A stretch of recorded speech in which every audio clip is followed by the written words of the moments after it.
Buenas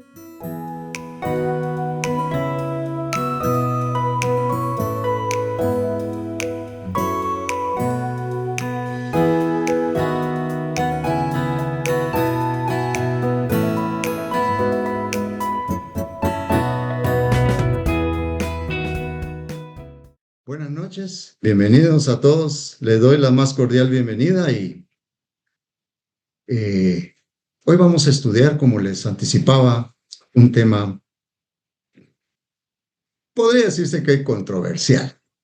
Un tema controversial que se refiere a los diezmos y ofrendas.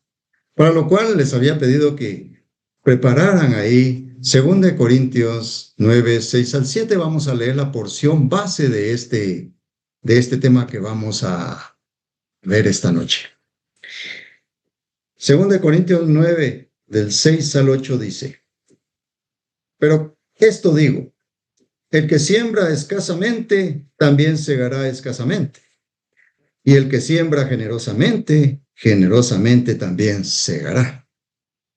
Cada uno dé como propuso en su corazón, no con tristeza, ni por necesidad, porque Dios ama al dador alegre.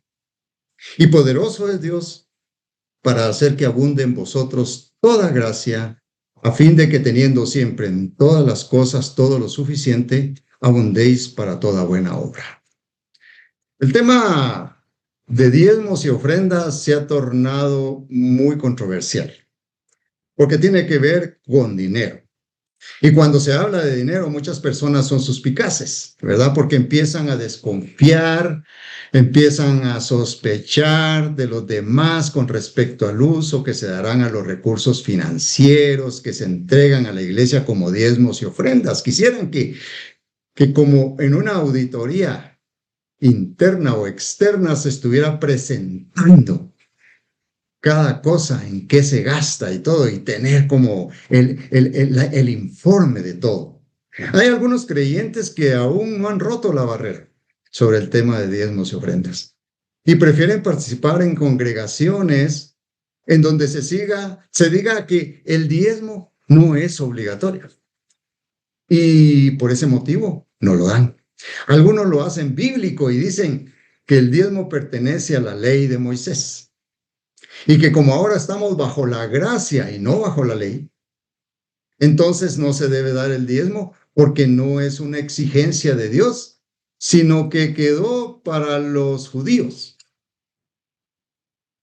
En algunos de sus argumentos pueda que tengan razón, pero hoy aprenderemos que el diezmo no proviene desde su inicio de la ley de Moisés, sino que inició más atrás, aunque después Dios lo instituyó y fue considerado dentro de los preceptos, mandamientos, instrucciones, estatutos y que Dios le dio a Moisés y que se le llamó entonces después la ley de Moisés.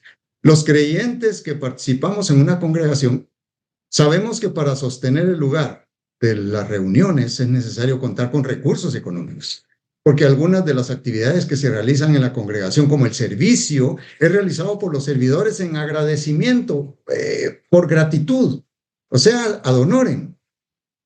Pero hay cosas como reparaciones, agua, luz, vigilancia, sostenimiento de nuestros líderes espirituales, etcétera, que provocan costos y deben ser pagados.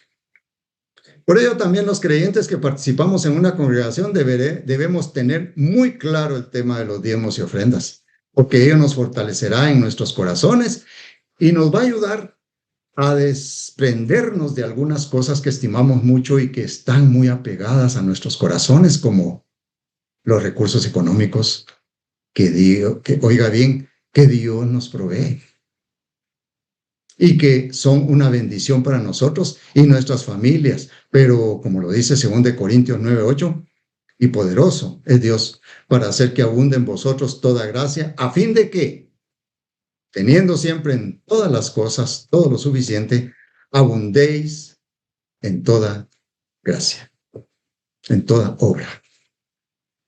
Vamos a darle un repaso para ver a través de la Biblia, ¿Cómo es que se ha desarrollado y cómo es que ha pasado todo este tema de diezmos y ofrendas? Y vamos en primer lugar, a entender qué es diezmo, qué es la ofrenda. Bueno, en el caso de la ofrenda no es difícil de comprender, ya que actualmente no lleva un tinte de obligatoriedad, sino de voluntariedad. En el Antiguo Testamento encontramos que la ofrenda estaba relacionada con holocaustos que el pueblo de Israel debía cumplir conforme el mandato de Dios. De hecho, las ofrendas y leyes que practicaba el pueblo de Israel y que fueron establecidas por Dios quedaron registradas en el libro de Levítico 1:1 a Levítico 7:38. Fue la primera vez que ya entra como un mandato. Y entonces podemos ver ahí que existía holocausto voluntario. Ahí lo habla Levítico 1 del 1 al 17. También habla de la ofrenda vegetal. La ofrenda vegetal era la ofrenda que se requería sobre productos que provenían de la tierra. Eso lo habla Levítico 2, 1 al 16. Había la ofrenda de paz. También, ¿verdad? La ofrenda por el pecado. La ofrenda por la culpa. Tanto la ofrenda por el pecado como la ofrenda por la culpa, pues eran para cubrir pecados. Y eso lo habla Levítico también.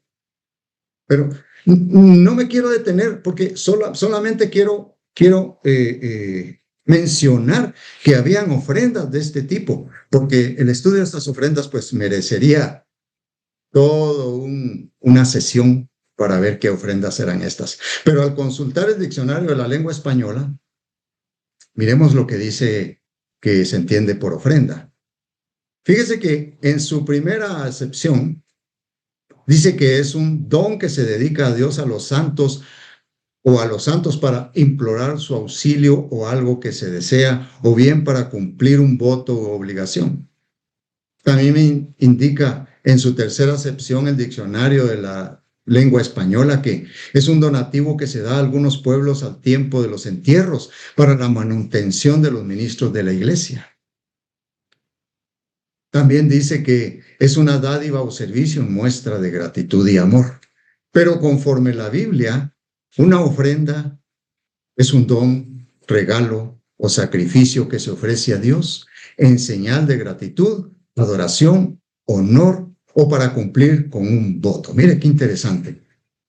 De hecho, el holocausto y las ofrendas que ya les indiqué son conforme el Antiguo Testamento, dentro de las cuales podemos también agregar que había ofrendas mecidas, alzadas.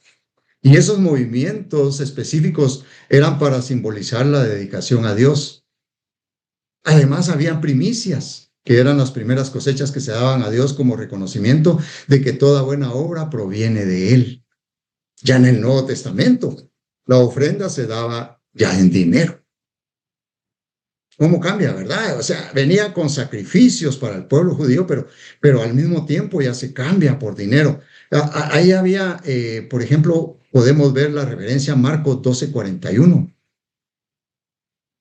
Ahí podemos ver que ya había un arca para las ofrendas.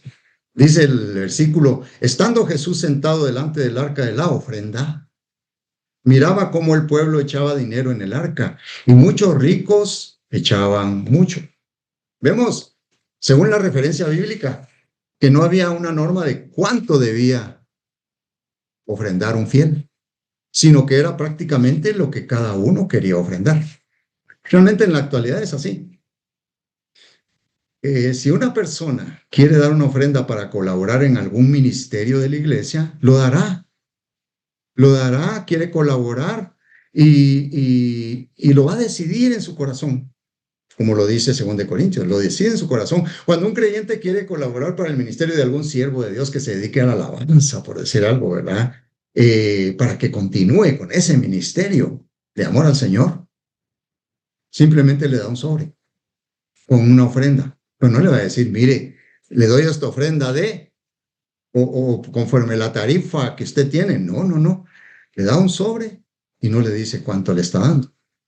Entendemos bien el caso de las ofrendas, pero en el caso del diezmo, ese es un tema controversial, porque tiene que ver ya con un porcentaje y cantidad sobre los ingresos de los creyentes. Entonces su comprensión va más allá de lo que podríamos imaginar, porque hay diferentes opiniones al respecto y es lo que precisamente vamos a ver a la luz de la palabra de Dios. Todavía hay personas que se preguntan, ¿verdad? ¿El diezmo será sobre la cantidad bruta de ingresos o la neta? Entonces a veces escogen, lo voy a dar sobre la cantidad neta, ¿verdad? ¿Por qué? Porque ahí se reduce un poco, ¿verdad? Fíjese que el diccionario, ya entrando en materia, el diccionario de la lengua española nos define el diezmo como un tributo del 10% que sobre el valor de ciertas mercancías recibía el rey. También dice que es contribución que pagaban los fieles a la iglesia consistente en la 10ª parte de sus frutos. Pero consultando un diccionario, yo tengo un diccionario que es de E.W. Vine.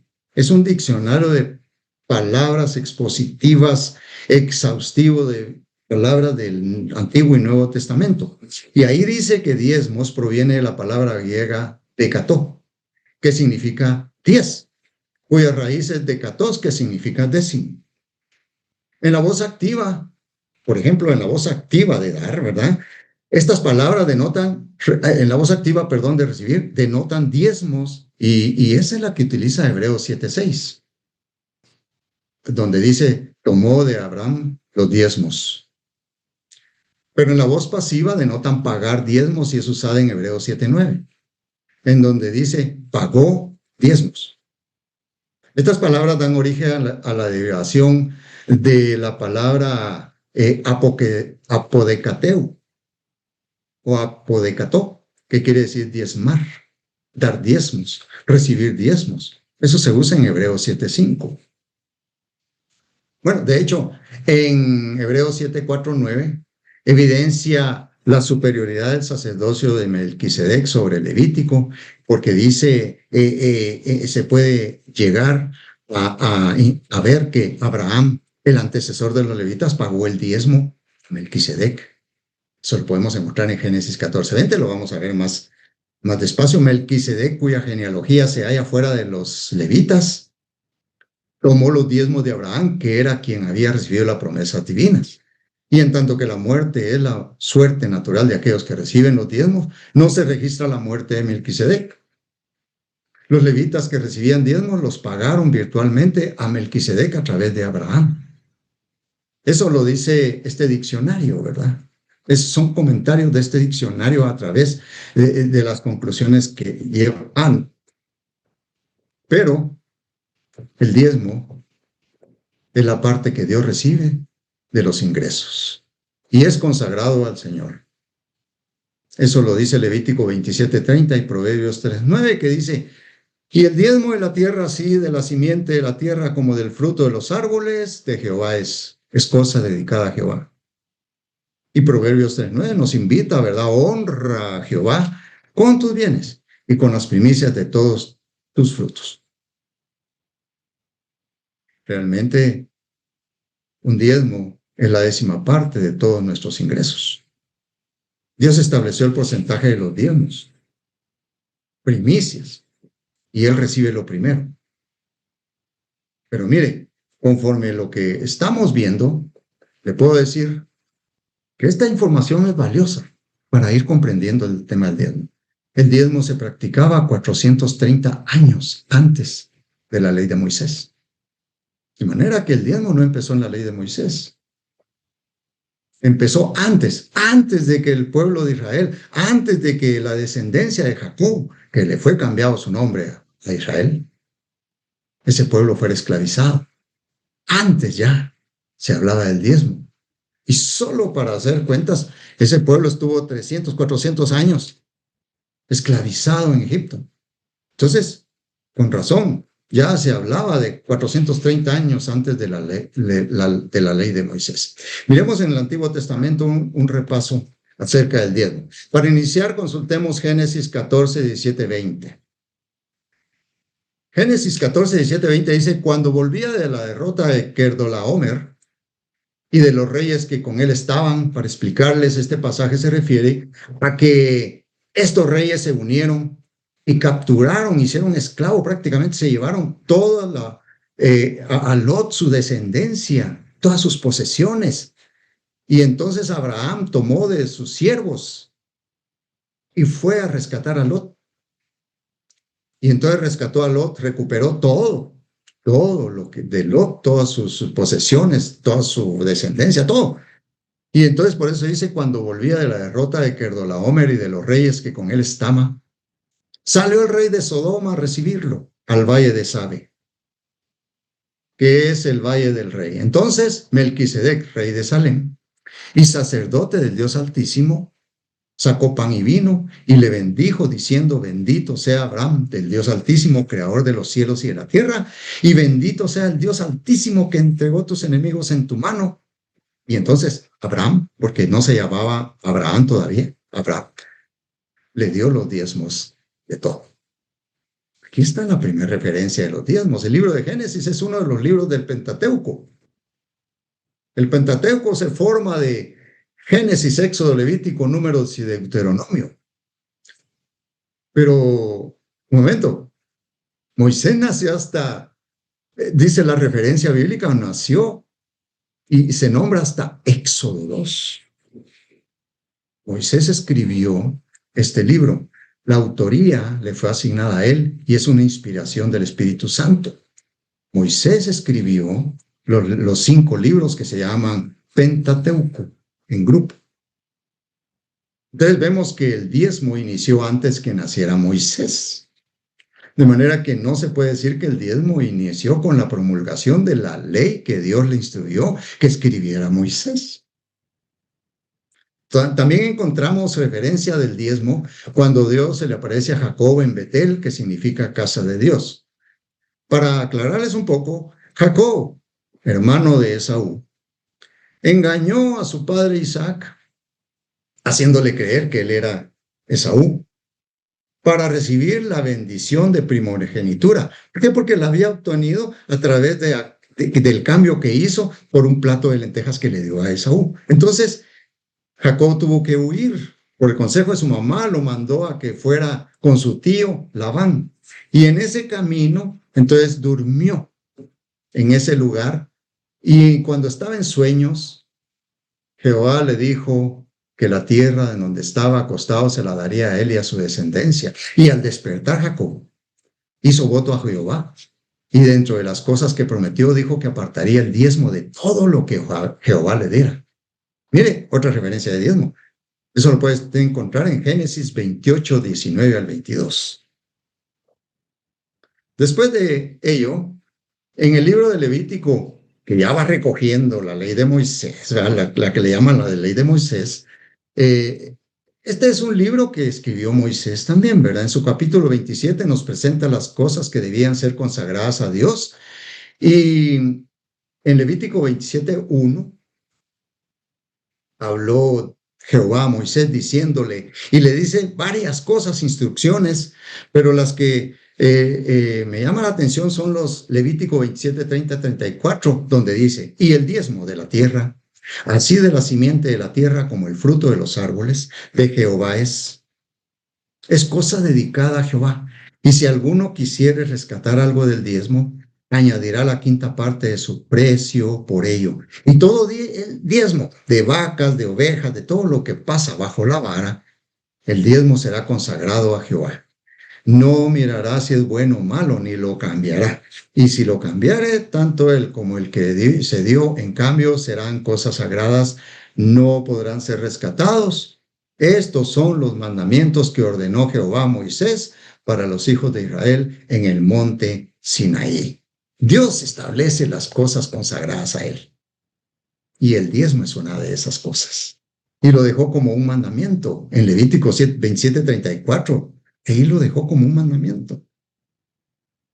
Dios prácticamente estaba preparando a los sacerdotes y levitas para su servicio. Serían los que realizarían todas las labores sacerdotales, espirituales, que estableció dentro del libro Levítico.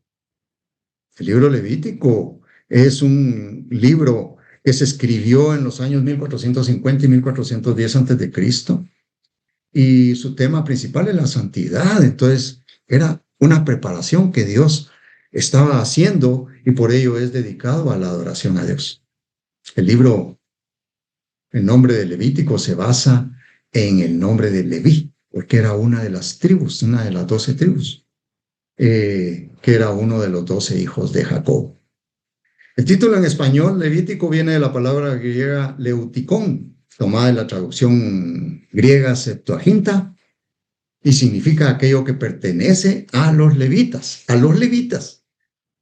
El Talmud, consultando unas referencias ahí, lo llama la ley de los sacerdotes y la ley de las ofrendas. Por eso Levítico también es conocido como el manual de los sacerdotes. Luego pasamos a Números 18, del 20 al 28, y es cuando dice: Jehová dijo a Aarón, de la tierra de ellos no tendrás heredad, ni entre ellos tendrás parte. Yo soy tu parte y tu heredad en medio de los hijos de Israel. Aarón fue el primer sacerdote levantado por Dios. Y dice también en el 21, versículo 21 de Número 18, 21. Y aquí yo he dado a los hijos de Leví todos los diezmos en Israel por heredad, por su ministerio, por cuanto ellos sirven en el ministerio del tabernáculo de reunión y no se acercarán, dice, más los hijos de Israel al tabernáculo de reunión para que no lleven pecado por el cual mueran. Mas los levitas harán el servicio del tabernáculo de reunión y ellos llevarán su iniquidad, estatuto perpetuo para vuestros descendientes, y no poseerán heredad entre los hijos de Israel. Y sigue, porque a los levitas he dado por heredad los diezmos de los hijos de Israel que ofrecerán a Jehová en ofrenda, por lo cual les he dicho, entre los hijos de Israel no poseerán heredad. Dios estableció todos los lineamientos para la entrega de los diezmos y quiénes los recibirían para su sostenimiento, quienes a su vez también tendrían que diezmar de esos diezmos que recibirían. Ellos tenían que dar diezmo de los diezmos. Los levitas no solo recibirían los diezmos, sino que ellos también debían preparar un diezmo de los diezmos que recibían. Así lo dice Deuteronomio 14, 22 al 29. Y esto en algunas referencias bíblicas se le llama la ley del diezmo. Dice indefectiblemente, dice Deuteronomio 14, 22, 29, indefectiblemente diezmarás todo el producto del grano que rindiere tu campo cada año, y comerás delante de Jehová tu Dios en el lugar que él escogiere para poner ahí su nombre. El diezmo de tu grano, de tu vino y de tu aceite y de las primicias de tus manadas y de tus ganados, para que aprendas a temer a Jehová tu Dios todos los días.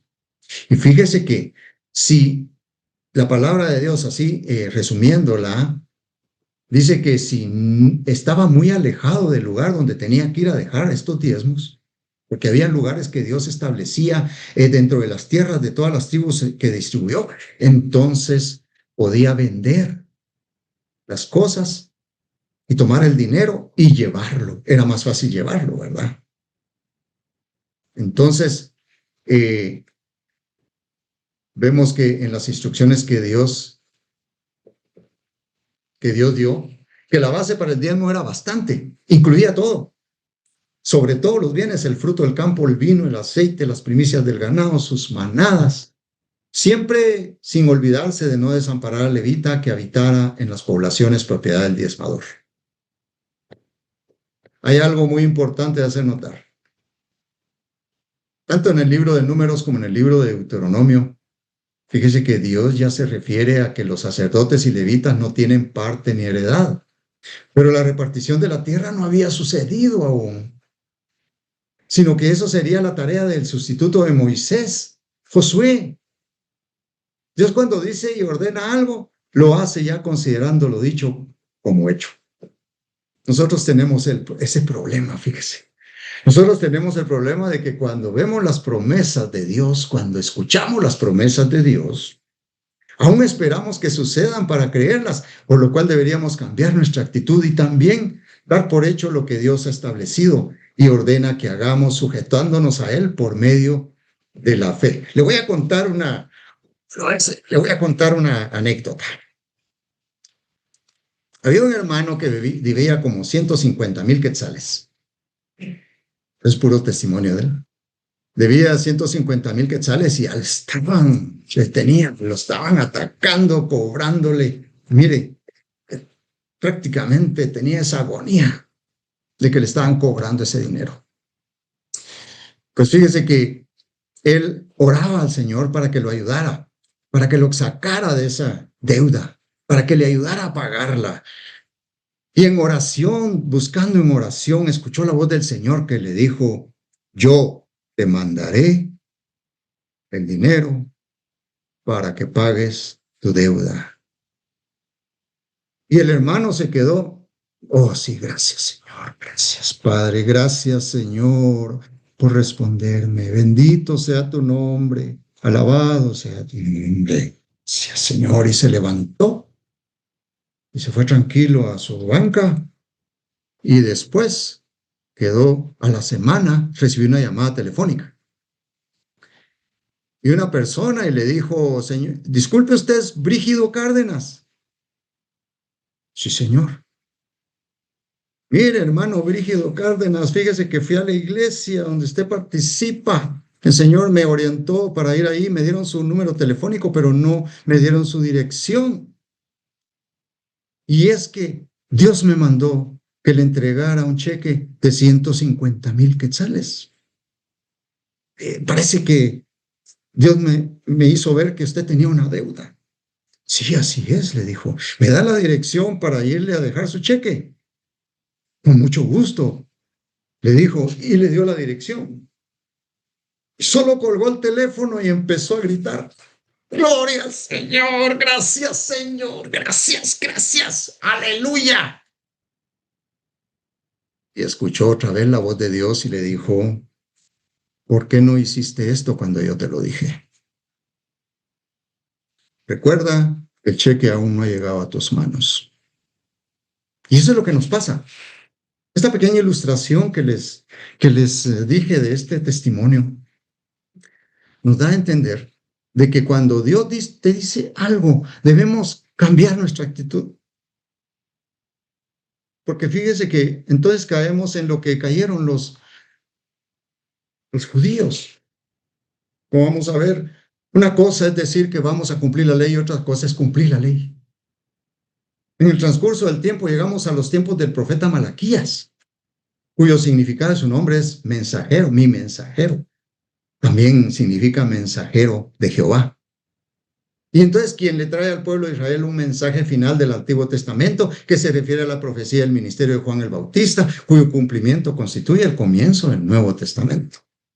A través de Malaquías, Dios señala la corrupción de los sacerdotes, los pecados del pueblo contra la familia y la mezquindad hacia Dios. Pero miren el capítulo 3, que tanto es utilizado, ¿verdad? Cuando dicen 3, el capítulo 3.8, el versículo 3.8, Malaquías 3.8, cuando le dice el Señor, aquellos, se dirige a aquellos que retienen diezmos. Dice: ¿robará el hombre a Dios? Pues vosotros me habéis robado. Y dijisteis: ¿en qué te hemos robado? En vuestros diezmos y ofrendas. Qué serio, ¿verdad? En tiempos del profeta Malaquías, el pueblo de Israel dejó de llevar los diezmos al templo y prácticamente estaban incumpliendo la ley del diezmo que Dios había establecido en el libro de Deuteronomio. No obstante la corrupción de los sacerdotes, los levitas, no obstante que había esa corrupción, ellos tuvieron que salir a ganarse el pan del día. Ya no tenían recursos de los diezmos, ya no les entregaban sus vestimentas, dice la historia bíblica, que estaba toda deteriorada, igual que el calzado, ¿verdad? Estaba todo deteriorado. ¿Por qué? No podían renovarlos. Tenían que ir a trabajar y como no habían recibido heredad, sino que ellos iban a vivir de los diezmos, entonces ellos tuvieron que trabajar el jornal. Tuvieron que trabajar. Entonces, inclusive en Malaquías 3:9, Dios, a través del profeta Malaquías, maldice al pueblo de Israel y les reclama el robo al no entregar sus diezmos y ofrendas. ¿Qué serio? ¿Qué serio? Pero Dios, nuestro Dios, es tan bondadoso, tan misericordioso, tan grande. Bendito sea su nombre. Él todavía le da una oportunidad a este pueblo de Israel de enderezar sus acciones y los motiva a probarlo. Ahí en Malaquías 3:10, imagínense, nuestro Dios diciéndoles verdad. Los motiva a probarlo al traer todos los diezmos al alfolí para que haya alimento en su casa, ofreciéndoles que abriría las ventanas de los cielos para derramar sobre ellos bendición hasta que sobreabundara. Y eso se ha malentendido también en la actualidad. Dios promete ahí a los judíos reprender al devorador para que no destruya el fruto de la tierra y que su vida en el campo no sería estéril, sellando esa promesa como Jehová de los ejércitos. Aleluya. Pero en resumen vemos que el tema de los diezmos abarca varias generaciones que se muestran dentro de la palabra de Dios iniciando de los tiempos de Abraham. Para que tenga referencia ahí, Génesis 17:5 es cuando Dios le cambia el nombre de Abraham a Abraham. Y llegando hasta el libro, el último profeta del Antiguo Testamento, que fue Malaquías. Pero como veremos a continuación, el diezmo aún fue considerado dentro de los tiempos bíblicos en que Cristo se encarnó en la humanidad de Jesús. Veamos en el Nuevo Testamento. Algo así como una observación, ¿verdad? Creo que los judíos entendieron, ¿verdad? Y empezaron a llevar los diezmos al alfolí y todo. ¿Por qué? Es solamente algo que observo aquí en la historia registrada, que los sacerdotes, posiblemente esa reprimenda tuvo efecto, ¿verdad? Porque los sacerdotes, el sacerdote Caifás, Anás, los fariseos, los escribas, todos ya andaban muy bien vestidos, ¿verdad? Ya cuidaban su imagen, tenían plata, les llevaban los diezmos o la ofrenda. Pero pasemos a que Jesús se refirió al diezmo en un par de oportunidades. En la primera fue a través de una parábola conocida como la parábola del fariseo y el publicano. Ahí le habló Jesús a personas que confiaban en sí mismos como justos y menospreciaban a los otros. En esta parábola Jesús se refiere a dos hombres que subieron a orar al templo y aclara que uno era fariseo y el otro publicano. El fariseo era conocedor de la ley, considerándose justo. En Lucas 18:12, ahí dice, se vanagloria, que cumplía con todo lo exigido por la ley. Y en una parte ahí dice, ayuno 2 veces a la semana. En Lucas 18:12 dice, ayuno 2 veces a la semana, doy diezmos de todo lo que gano. En cambio, el publicano, que era un recaudador de impuestos, los recaudadores de impuestos eran contratados por el Imperio Romano para que cobraran los impuestos a sus propios hermanos judíos y por eso los judíos los odiaban tanto, ¿verdad? No los aceptaban, no los tragaban, ¿verdad? Entonces, pero este publicano decía en Lucas 18:13, Dios se propició a mí, pecador. De manera que Jesús aquí no se refirió al diezmo. Su tema principal les estaba hablando a aquellos que se consideraban justos y menospreciaban a los otros, como lo hacía este levita, este fariseo, más bien dicho. Ahora, la referencia de Mateo 23:23, ahí Jesús sí se refiere al diezmo. Cuando reclama a los escribas y fariseos, y les dice en Mateo 23:23, ay de vosotros escribas y fariseos hipócritas, porque diezmáis la menta y el eneldo y el comino y dejáis lo más importante de la ley, porque ellos estaban en la ley, ¿verdad? La justicia, la misericordia y la fe. Esto era necesario hacer sin dejar de hacer aquello. Se estaba refiriendo a que estaban solo como algo como un cumplimiento, ¿verdad? De llevar cabal todo lo, pero estaban dejando de las enseñanzas más importantes, las estaban dejando de lado, que era ser justos con los demás, tratarlos con amor y obedecer a Dios en todo. Les dijo, ya viendo la traducción del lenguaje actual, dice, hay que hacer esas tres cosas sin dejar de obedecer los demás mandamientos, les dijo Jesús. Vemos que en esta última cita Jesús no acusa a los escribas, ¿verdad? No los acusa porque dejen de diezmar, sino por más bien de conocer la ley y los mandamientos y de no aplicarlos en sus vidas por desobediencia. Por eso, antes de estos versículos está Mateo 23:1. Viendo el contexto, cuando le dice Jesús a sus discípulos, le dice en la cátedra de Moisés, se sientan los escribas y los fariseos. Así que todo lo que os digan que guardéis, guardadlo y hacedlo, mas no hagáis conforme a sus obras, porque dicen y no hacen. Llama la atención de que Jesús, a pesar de que no da enseñanza sobre el diezmo, sí nos enseña lo que a él le agrada. Y para ello vamos a ver otro versículo.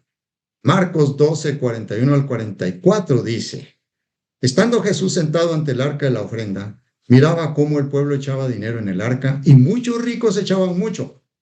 Y vino una viuda pobre y echó 2 blancas, o sea, un cuadrante. Entonces, llamando a sus discípulos, les dijo, de cierto digo que esta viuda pobre echó más que todos los que han echado en el arca, porque todos han echado de lo que les sobra, pero esta de su pobreza echó todo lo que tenía, todo su sustento. Quiero hacer notar de que ya aquí Jesús, como lo dije anteriormente, está refiriéndose al arca de la ofrenda. Y lo mismo dice también Lucas 21, 1, 4. Pero aquí llama la atención algo especial. Jesús vio algo que le agradó. Le agradó la ofrenda de la viuda. ¿Por qué le agradó? ¿Porque fuera suntuosa? No, no. Le llamó la atención la ofrenda de la viuda, que fueron 2 blancas. A esas blancas le llamaban lepton en griego. Eran monedas de cobre o bronce que eran del menor valor y dice que era un cuadrante. Las 2 blancas eran un cuadrante. ¿Qué era un cuadrante? Un cuadrante era 1/64 parte de un denario. Y se pagaba un denario por el jornal del día. Imagínense. Esa moneda, ese cuadrante, esas 2 blancas, eran algo insignificante. Un denario ahora valdría como $50. De manera que agarrando esas conversiones, la ofrenda de la viuda eran como 78 centavos de dólar. O sea, como 6.58. Hice la cuenta, 6.58 quetzales. ¿Pero por qué esta ofrenda, aunque pequeña a los ojos de todos los demás, fue destacada por Jesús como un acto de gran generosidad? La viuda dio todo lo que tenía para vivir. Esta es la clave entonces. Esta es la clave. En el Nuevo Testamento ya no destaca dar un diezmo que representa el 10% de los ingresos, sino una ofrenda que lleve el ingrediente de la generosidad. El apóstol Pablo, en sus epístolas, indica que la economía, él trata de tomar la economía del nuevo pacto, el dar no se limita por un porcentaje, conforme a las epístolas. La ley regulaba el principio de dar basado en diezmos, pero el apóstol Pablo enseña precisamente que cuando hay una actitud de gozo, generosidad y gratitud, damos con un principio de honra, así como se la dio Abraham a Melquisedec. Ahí hay un principio de honra.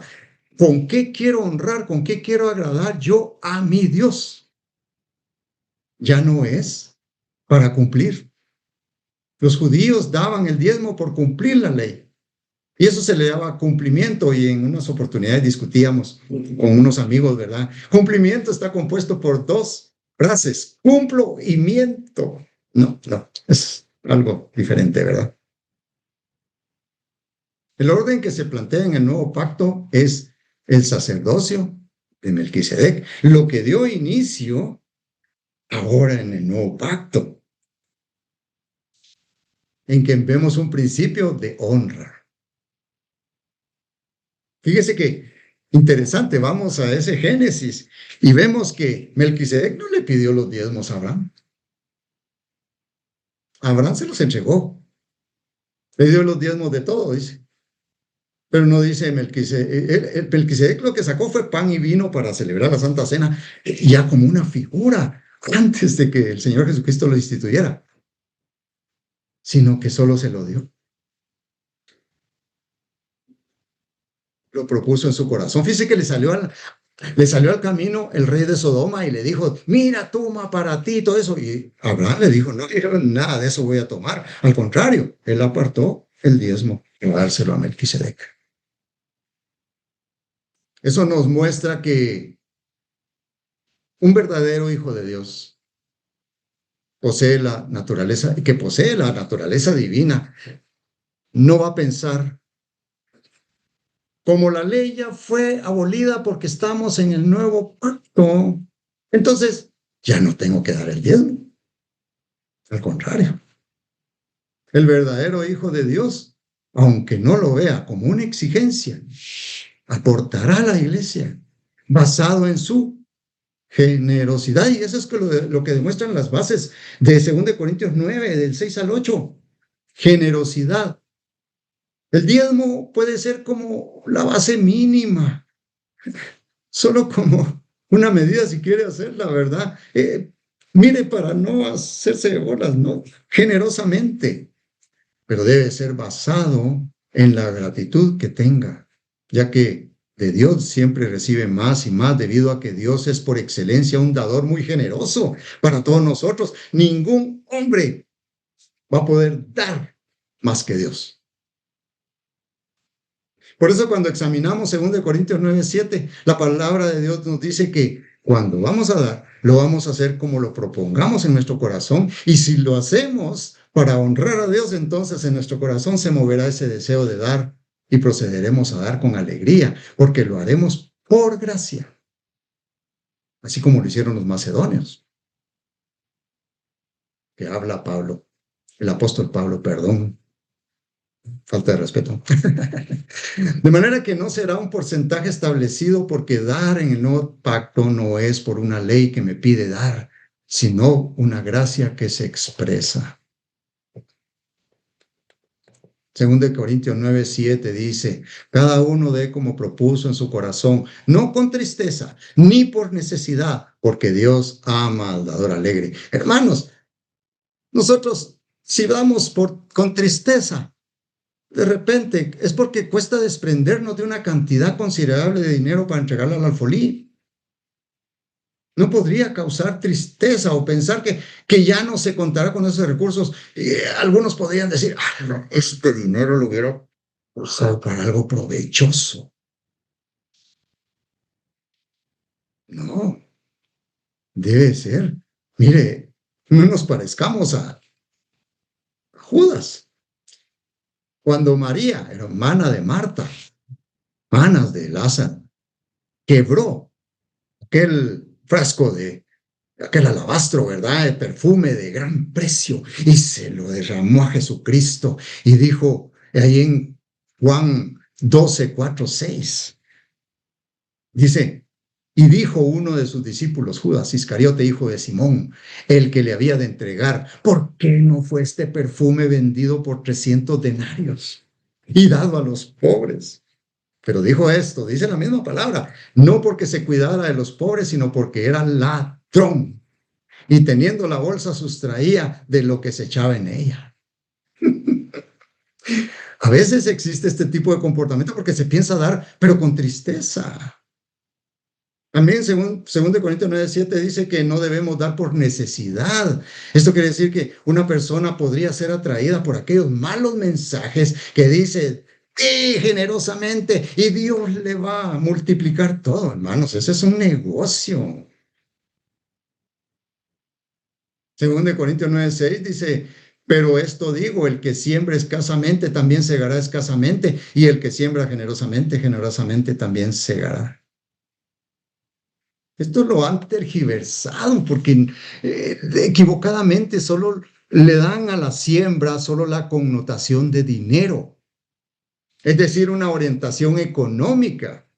Y entonces lo interpretan como que al dar generosamente dinero, entonces segarán más dinero del que dieron.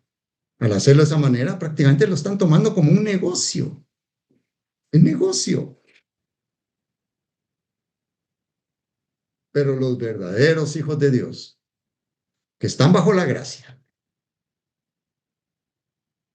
según de Corintios 9:6, se entiende de otra manera, como dar para el servicio del Señor, dar para la obra del Evangelio y dar para socorro a los hermanos de la fe que se encuentren en necesidad. Esos comentarios no son míos, mis hermanos. Esos comentarios los expresó el estudioso comentarista Matthew Henry y los dejó escritos. Pero al cubrir esos aspectos, yo pienso que se estará obteniendo más de lo que se da porque habrá más servicio para la obra del Evangelio. Eso es lo que quiere decir Matthew Henry, que resultará en atraer más almas para Cristo. Y esa es la cosecha que habla la palabra de Dios cuando dice que la mies es mucha y pocos los obreros. Jesucristo lo dijo en Lucas 10:1-2. Rogad al Señor de la mies que envíe obreros a su mies. Realmente es precisamente lo que expresa 2 Corintios 9:8, cuando nos dice, y poderoso es Dios para hacer que abunde en vosotros toda gracia, a fin de que teniendo siempre en todas las cosas todo lo suficiente, abundéis para toda buena obra. Para eso hay que ser generoso. Para buena obra. ¿Qué es lo más importante entonces? Recibir abundancia de dinero como les hacen creer algunas personas para que diezmen o ofrenden generosamente, o recibir más gracia. Gracia. Más gracia. Recordemos que la gracia es la que nos salva, conforme Efesios 2:8-9. Porque por gracia sois salvos por medio de la fe, y esto no de vosotros, pues es don de Dios, no por obras para que nadie se gloríe. Ya les había hablado de que el apóstol Pablo puso de ejemplo a los macedonios, pero miren, en 2 Corintios 8:1-4, ¿cómo lo expresa?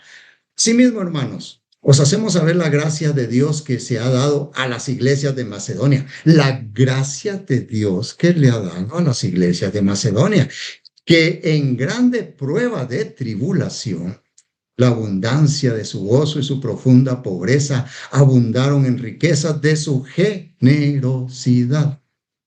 Pues doy testimonio de que con agrado han dado conforme a sus fuerzas y aún más de sus fuerzas, pidiéndonos con muchos ruegos que les concediésemos el privilegio de participar en este servicio para los santos. Qué precioso, ¿verdad? Qué precioso, porque el dar generosamente no va a depender de una situación favorable. La viuda lo demostró. Los macedonios lo demostraron. ¿Sabe de qué va a depender? De una actitud saludable. Probablemente no tengamos las mejores circunstancias económicas, pero la gracia no responde a esa posición, sino en la que estás con Cristo. No damos por la abundancia del dinero, sino por la generosidad. En el caso de los macedonios, los creyentes entendieron que dar era una gracia, de tal forma que lo calificaron como un privilegio. El privilegio de poder participar, le rogaban al apóstol, el apóstol les decía, no hombre, es que ustedes están pasando necesidad, pero queremos, no nos excluyan, por favor. Den la oportunidad de poder dar. Viendo el apóstol Pablo la pobreza que estaban pasando y eran generosos. Le dice que le rogaban insistentemente al apóstol Pablo para que los considerara en el privilegio de participar en esa gracia de dar. Algunos piensan que el privilegio es poder estar en un cargo donde sean reconocidos. Pero mire, mi hermano, encontré esta referencia y dice, los privilegios se miden por la participación en el propósito. Qué precioso, ¿verdad? De manera que el diezmo, mis hermanos, no se mencionan dentro del Nuevo Testamento como una exigencia, sino como un acto de amor, bajo la gracia que es un don de Dios. Si podemos tomar como base, sí podemos tomar como base el diezmo, pero será conforme lo propongamos en nuestro corazón. Dar nuestra ofrenda con generosidad, sin requerimiento alguno, es decir, voluntariamente. Concluyendo, mis hermanos, este tema ya nos tomó el tiempo. El diezmo en el Antiguo Testamento era una práctica que estaba ligada al pacto mosaico y a la tierra que Israel recibió bajo ese pacto. Se consideraba una obligación y aquellos que no diezmaban eran amenazados con maldiciones, mientras que los que diezmaban recibían bendiciones. Las ofrendas en el Antiguo Testamento eran ordenanzas de Dios para que el pueblo de Israel las llevara a cabo con el objetivo establecido en el libro de Levítico. En el Nuevo Testamento, no hay ordenanza que obligue a los creyentes a dar el diezmo, sino que se enfatiza la importancia de dar con alegría y generosidad, según la propia decisión del corazón y las necesidades de la iglesia y de los demás. De manera que en el Nuevo Testamento se enfoca en la actitud del corazón y la motivación para dar, en lugar de un porcentaje fijo. Por lo cual se promueve la libertad en la ofrenda, donde cada creyente debe orar y buscar la sabiduría de Dios y bajo su gracia determinar cuánto dar, lo que hará generosamente y sin requerimiento alguno, sino voluntariamente. Realmente este tema del diezmo ha sido muy controversial por esas cosas, ¿verdad? Porque lo agarramos como cumplimiento. Lo agarramos como que, como les decía al principio, ¿verdad? Haciendo cuentas de que si es por